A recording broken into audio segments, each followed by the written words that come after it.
Hey everyone, it's Jason. Welcome to Vampire The Masquerade and Hunter's The Reckoning Rivals. This is the Hunter and Hunters Hunted expansion. This is video part 3. I'm going to show off the all the errata cards as well as updated, showing off the official storage box with the last expansion currently out at this time. Up at this set, just see how full the box is.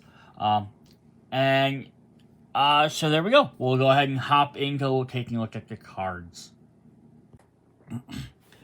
Alright, so then they have the errata cards. These are basically cards, they did this in the Heart of Europe site as well, they found fixes for older cards, and they just put them in some of these bigger sets they expect people to buy, I think, because, like, they have the city decks. If you're playing tournaments, again, you need them new decks to have it.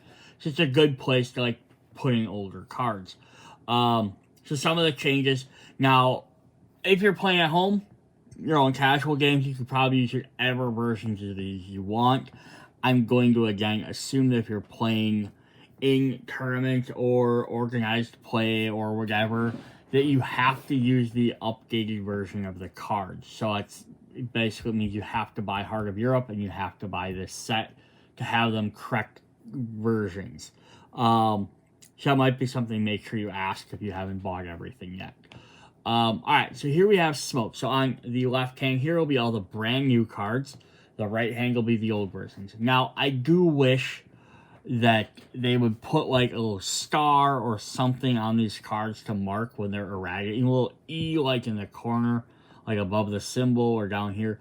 Just because it's easy enough for like me to be like, oh crap. Like if like I don't take the new old cards out of the deck, out of the boxes, and hide them somewhere else or get rid of them, you can easily get these confused. Even just trying to sort these, I started getting confused because I started stacking them in the weird piles.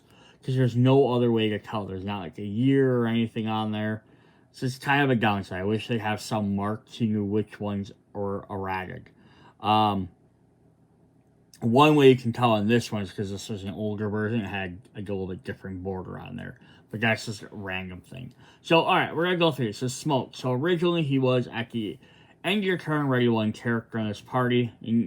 Or now he's in this party before he was in your coterie. So, now he's they limited who he can help, essentially. So, some of these are nerfs, some are buffs. It just all kind of depends. Alright, so we have Street Preacher from the base set. Who was originally, if ready, or is now. Sorry, I'm going to read the new side. If ready, relentless, pay 1, prestige, move to the streets to block a foe's non-ranged attack against a target in the streets. So what changed on him? If ready, pay 1, move to the streets to block a foe's non-ranged attack against any target in the streets. Okay, so there is no difference between the two of these, but this could potentially be the thing with like the Heart of Europe, and some of the things is it could be my core set might have been a newer updated version of the core set, so by the time it got printed, I have a new version, and they put these in there to like reflect people that bought older versions. Otherwise, I don't see any difference on this card. Same symbol, same health. But yeah, that would be my guess is what happened there. Is I probably have an updated version. Possibly. Alright, let's jump to the next cards. So we have from Blood and Alchemy, we have Frog. Who now says when a character in his party attaches an alchemy card to them, de-attaching alchemy from this character to prevent 1 damage to that character. To this character. So all it did is it just specified who you're preventing the damage from. Yeah, so when a character in his party attaches alchemy, ready them. Yep, and then just as de-attach, just specified he gets to de-attach to gain the bonus. It makes sense, just clarification. Again, not like a game-breaking mechanic. Kim Fang from Nosferatu, so this is from the Wolf and Rat set. Exhaust, move 1 token from target unattached face down or ongoing card with tokens on it controlled by any player. Use the ability only in the streets. Pay 1, proceed to discard this card instead. So it looks like they added the parentheses with tokens on it. So move 1 target token ongoing or unattached face down. Unattached face down or ongoing. They swap those 2 around just to add with tokens on it. Controlled by any player. Yeah. Kind of odd that you think you'd have to put with tokens on it, because it makes sense you can't remove something without tokens, but again, if it's some weird instance that came up that people had an issue with it, that's why they did it. Alright, so here's from the Heart of Europe, which is kind of funny. The first one with errata, and I already had to fix one, but I think they fixed a bunch of the gangrel type cards. So it's a solo attacker. This character is not declared their attack type until step 8 of the attack sequence. What on earth is step 8 in the attack sequence? I looked at the back of the card. It has steps 1 through 5. I just want to see what that exactly says. So it says normally this character declares an attack when the attacker are typically revealed during the attack sequence. So,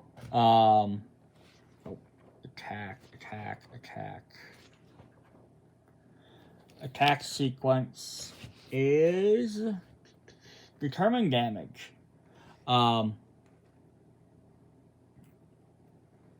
Yeah, so all it does, I think, was just trying to, like, says, so when a character declares their attack type when the attack cards are typically revealed. I think the fact they changed it to the word saying typically means, because there are times when they might be revealed outside of it, and that might confuse people. Instead, just say at step 8. Which is only a little bit more confusing if you don't know the steps right off the top of your head. I also thought it was kind of funny because to make an attack, they put the attack sequences and there's no step 8. Because technically during step 5 on here. So kind of weird that you would do that. But yeah, so they kind of changed that a bit. Alright, what do we got next? We have Trinity Voss from the Wolfing Rat, who has now says party. The first attack made by a member of this party each turn against an antagonist goes +2 damage.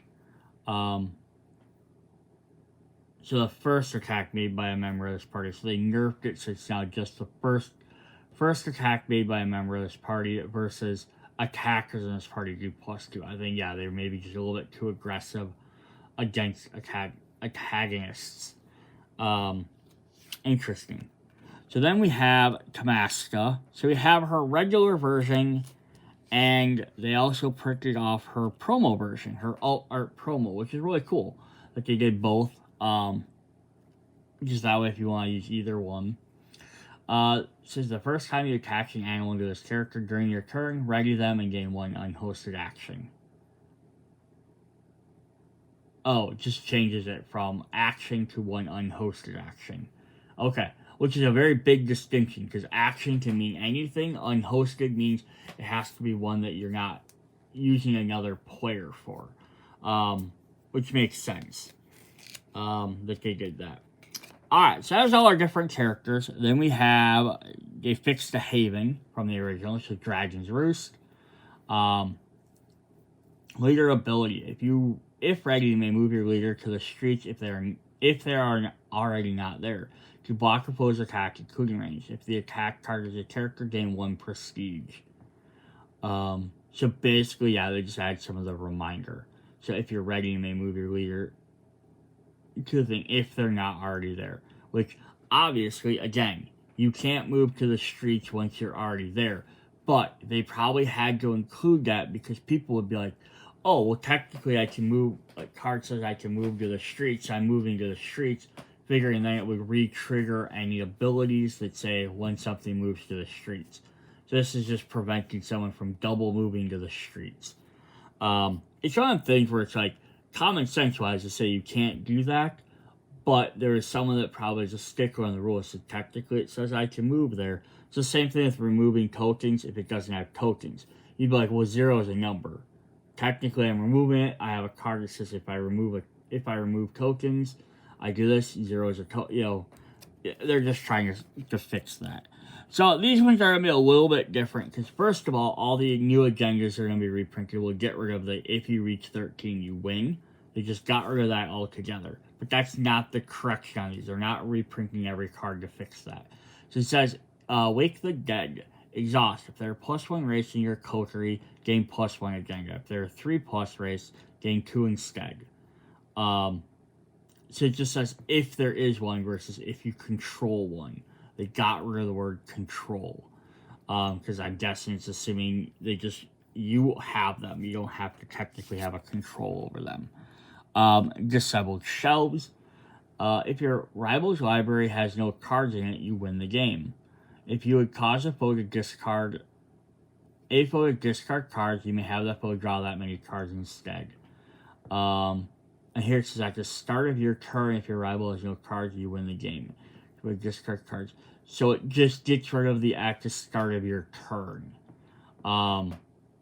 Which is not actually a bad idea because then it makes you have to wait an entire round. Like you do stuff during your turn, make them discard cards. Now you have to wait all the way around your next turn. There could be 3 other players that could do other stuff. They could kill someone else in the meantime. Basically, you lost that instant win that like having the 13 agenda gets you. So yeah, that's kind of just makes it a little bit quicker. Hoard the Herd. At the end of your turn, if there are no unattached citizens or vagrants in the streets, gain 1 agenda. If there are no unattached mortals, gain 2 instead. If you reach 13 agenda, +2 for each. If you reach 13 agenda, +2 agenda for each other face-up Hoard the Herd in the game, you win. Interesting.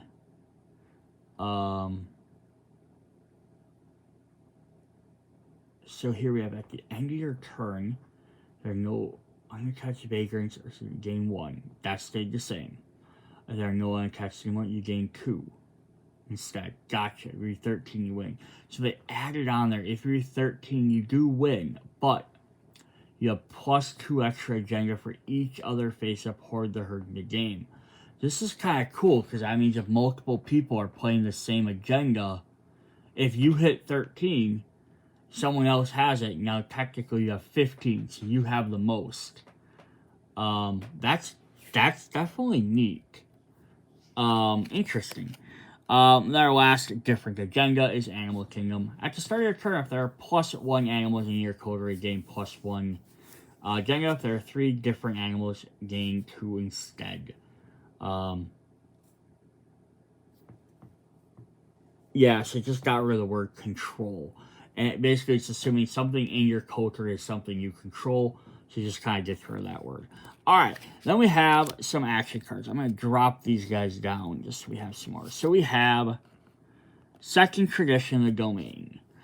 So with the new stuff, we're going to get 3 copies of each one. But they shall be the same. So this is going to say Exhaust. Attach an unattached citizen or vagrant in the streets to this card, max 2. If they are still in the streets, they may be attacked. Foes may pay up to 1 prestige to attack mortals attached to this. If the card leaves play, the attached mortals remain in the street. So it added, max 2 still the same. If they're still in the streets, they may be attacked. Foes must pay you +1 to attack mortal attacks. So basically it just says if they leave play, attached mortals remain in the streets.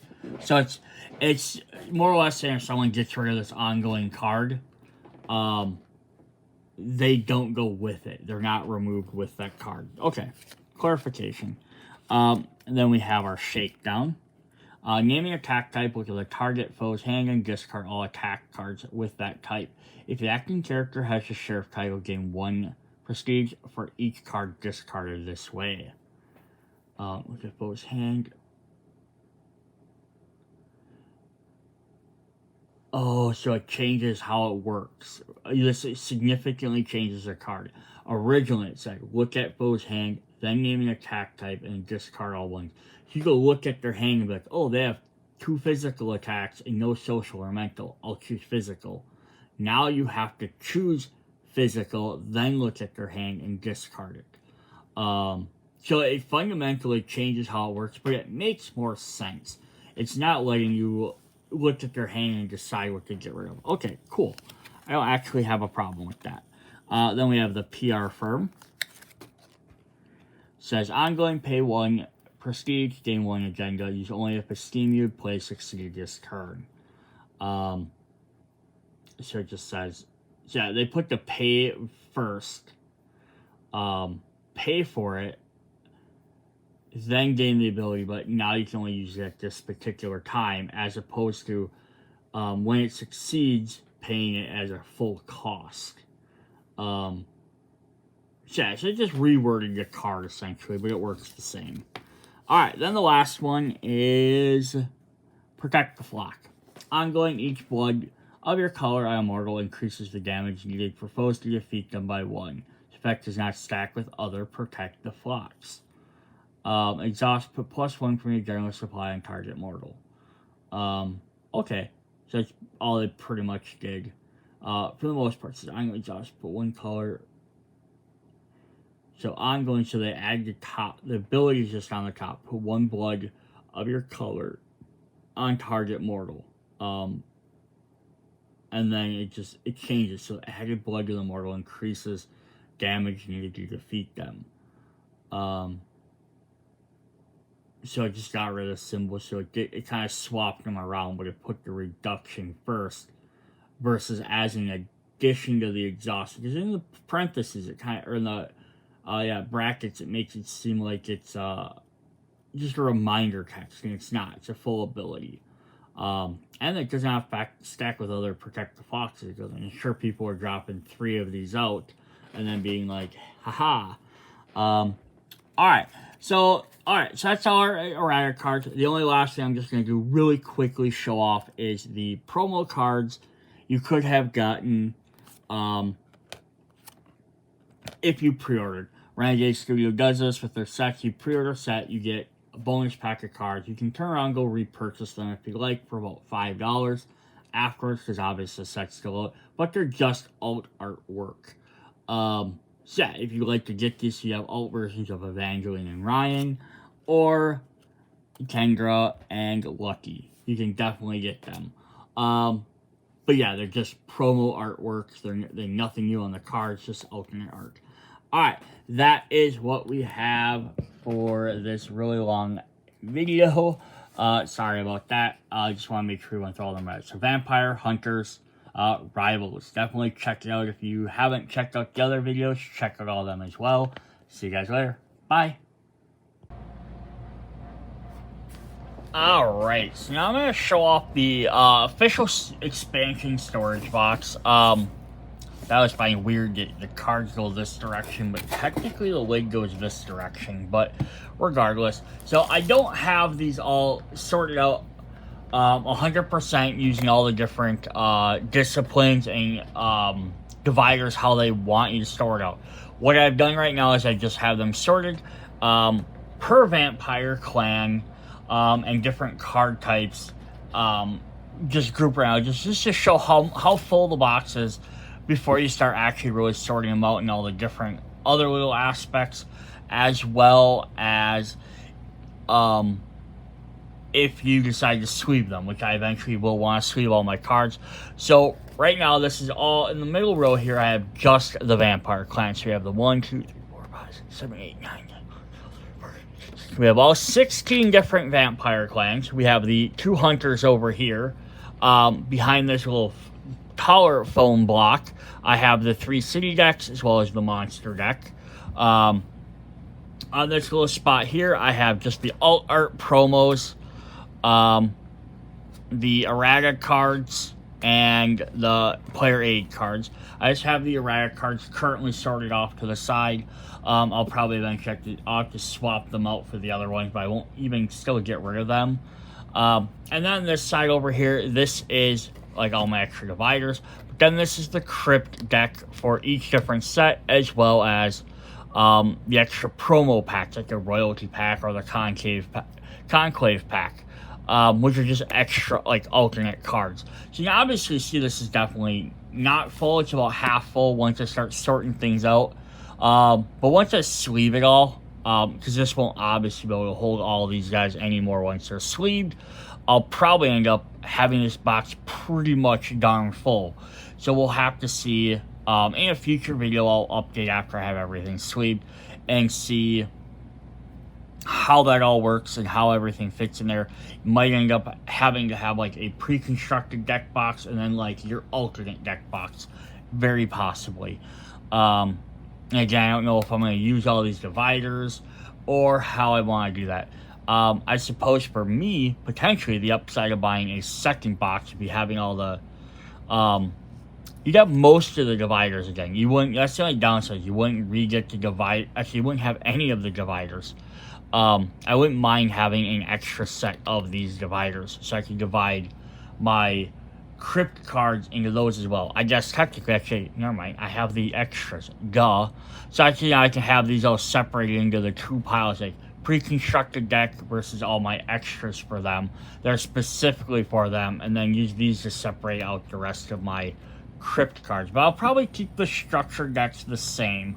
Unless this ends up becoming a game I get to the table super often with a bunch of people that I could potentially see buying like a second set of everything, so I can have the pre-constructed decks, then have cards set aside to make decks.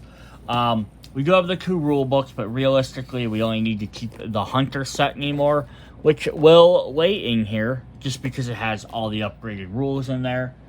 So I don't really need to have that anymore. The other thing I do want to show off is the tokens. So I have bought this little storage case at Hobby Lobby. I really like these. There's a bunch of different sizes and varieties, which I've showed off in previous videos for other of my storage games. So this one, now this isn't exactly how I would buy it from Hobby Lobby. I've had to buy several different ones and mix and match the, so I have all the different pink trays down here. Otherwise, they only come with 6 of these, and they come with some bigger, longer ones, which you could go ahead and mix and match all them together. So what I've done here is, let me see if I can get my cameras down. So I have a little bin here for each of my different prestige tokens. So if I'm playing, 2 players or 3 players, each person can just grab their own cup. Pull out the ones you need, leave them kind of in the middle of the table as your general supply, but then you can always grab your own and dump them back in. Alternatively, if we have one of the big long trays, some of them come like this, some are 4 long, some are big giant square ones. You could just dump all your tokens in one thing and then have to sort through them if you really don't care. I personally like having all my stuff sorted out. Same thing as I have my minus blood tokens, my agendas, my fear, no influence, my plus minus symbols. The only thing I honestly wish I could do if I had more space, which I'm obviously out of space now, so if they add another token type, I'm in trouble again. So I wish I could have my agendas 1 and 5 separated. I'm not as worried about the prestige blood tokens because there's not that many 3s, but it would be nice to have the 1s and 5s sorted out for the agenda. I just ran out of room because, as you can see, I have, let me sort that back out. We have 10 different colors because you have 4 from the base game, which, not saying these 4, but you have 4 from the base game, 1 from the first expansion, Blood and Alchemy, I believe, and then 5 from the Hunted set. So I have 10 different colors to choose from, which is kind of fun as well. What I like about this design tray, they do have one that's a little bit longer and wider, which I could obviously get, and I could put more of these tokens in there, which I may end up switching to at some point. One thing I liked about this design was I have this top piece, which I can put starting stuff in here. So I have like first player tokens, rival tokens, leader tokens. Because you pull these out at the beginning of the game, I never have to touch these again. I can just pull out whichever bings I might need. And I can set this case off to the side. I had to put the Wraith tokens in there because, again, I ran out of room. So this might be a reason I might switch to the other one and then just put these 4 in one other spot, but I'll have to check that. What I was also doing is we have all the little instruction books from the five regular expansions, and I just had them sitting in here. Although, again, because now the new instruction manual, the Hunter's one, has all of that, I don't really need to keep them around because it has all the new rules, but I'll probably just hang on to them in that spot just so I know where they are. Alright, so that's what we have for that. I just kind of want to show you guys how I'm storing this stuff, and again, I will do an update once I sleeve them, and if they announce more sets, we'll eventually see if we can fit all the cards in this box. Alright, see you guys later. Bye.